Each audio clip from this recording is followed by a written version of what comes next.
I think just about everyone watching knows what this is.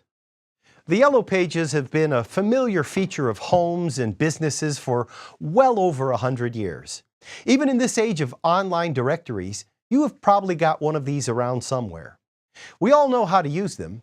They provide an alphabetical listing of businesses and services, so if I want to find a plumber, someone to fix my computer, or make a reservation at a certain kind of restaurant, all I have to do is look in my Yellow Pages. But suppose I want to know, for example, my local mayor's favorite color. Well, I just look up the mayor's office in the section on local government and check under favorite color and, well, of course, I don't find it. Have the Yellow Pages failed me? Of course not. It would be ridiculous to think that. We all know that that kind of information isn't in the Yellow Pages. So why then don't we have the same approach to another old book you most likely have in your home? It's the Bible. This one has been around a lot longer than the Yellow Pages. And yet it is surprising how many people do not really know what the Bible is for. It's brought out for weddings and funerals and swearing-in ceremonies, but many of us don't touch it at other times. It is known as the good book, but we really don't seem to know exactly what it's good for.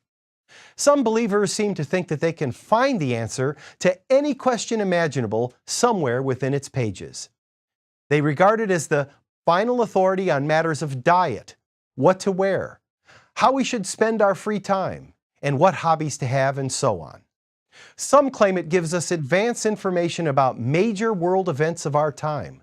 Some even claim that embedded in the text of the Bible is coded information that allows them to predict when the world will end.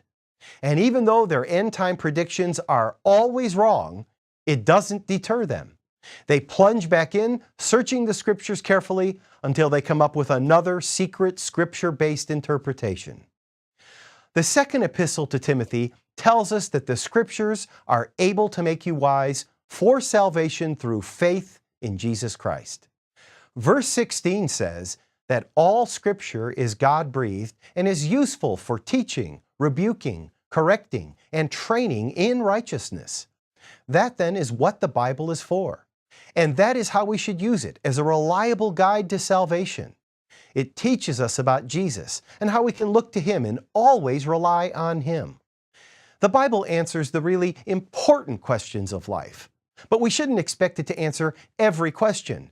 That's not what it's for. And to use it that way makes about as much sense as, well, looking in the Yellow Pages to find out the mayor's favorite color. I'm Joseph Tkach, speaking of life.